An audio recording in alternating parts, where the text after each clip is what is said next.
Salam sejahtera Bapak Ibu. Kita bersama masuk pada perenungan sapaan firman. Tema kita adalah berhenti menyalahkan. Bapak Ibu, kita dalam beberapa waktu ini ada banyak hal yang pasti menjadi peristiwa yang sangat pribadi mungkin, yang sulit bagi kita, pergumulan, sakit, penyakit, kecelakaan, kebangkrutan, dan sebagainya. Lalu apa yang kita lakukan dalam situasi semacam itu?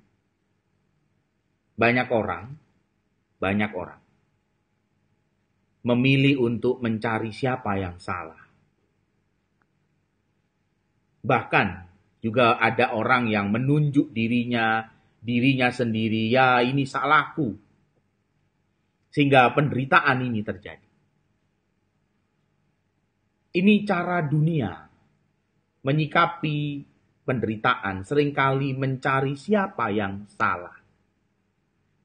Semuanya seolah-olah dengan menyalahkan kelompok tertentu, menyalahkan dan menemukan pihak yang bersalah, seolah-olah semua itu selesai. Tidak. Ini sebuah bahaya. Mencari siapa yang salah di dalam penderitaan yang terjadi, mencari siapa yang salah di dalam situasi-situasi yang sulit, sebuah hal yang tidak mendewasakan. Ada satu bagian yang menarik bagi saya ketika Tuhan Yesus berjumpa dengan seorang buta sejak lahir, lalu ditanya oleh para murid, siapakah yang salah? Orang tuanya atau orang ini sendiri? Sehingga dia lahir buta. Lalu apa jawaban Tuhan Yesus? Dalam Injil Yohanes 9 ayat 3, Tuhan Yesus menjawab demikian. Bukan dia, dan juga bukan orang tuanya, tetapi karena pekerjaan-pekerjaan Allah harus dinyatakan di dalam dia. Bapak Ibu Saudara sekalian, banyak di antara kita menghabiskan tenaga untuk bertanya-tanya, bahkan semakin frustasi, semakin depresi, dengan mempertanyakan siapa yang salah. Kita tidak belajar sesuatu. Ada sebuah hal yang menarik di mana kita diajak oleh Tuhan Yesus untuk melihat perjalanan kita itu ke depan. Bukan ke belakang sehingga mencari siapa yang salah. Kita diajak untuk melihat ke depan.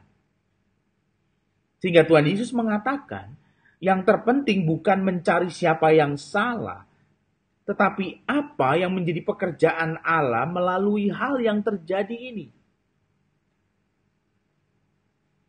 Berhentilah menyalahkan. Berhentilah mencari siapa yang salah. Apapun bisa terjadi. Yang bisa membuat kita kesulitan, bahkan membuat kita menderita.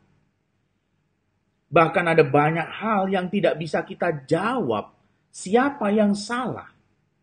Ketika ada kematian, ketika ada sakit penyakit, ketika ada pandemi, ketika ada banyak krisis dalam hidup kita.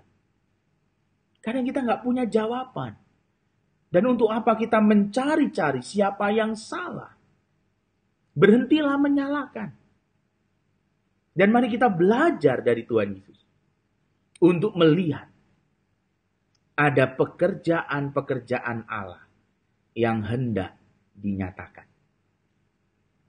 Perjalanan kita seperti naik mobil. Kita punya di mobil itu kaca spion dan kaca depan.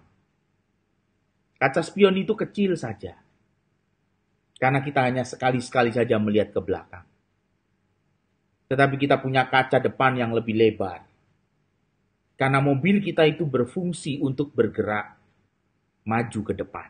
Berjalan ke depan. Maka kaca besar itu ada di kaca depan mobil. Kaca spion kecil saja. Bapak Ibu, perjalanan hidup kita seperti orang yang menaiki mobil. Lebih seringlah melihat ke depan.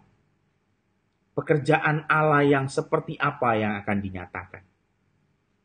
Daripada kita sibuk lihat kaca spion dan mencari siapa yang salah. Teruslah bertumbuh.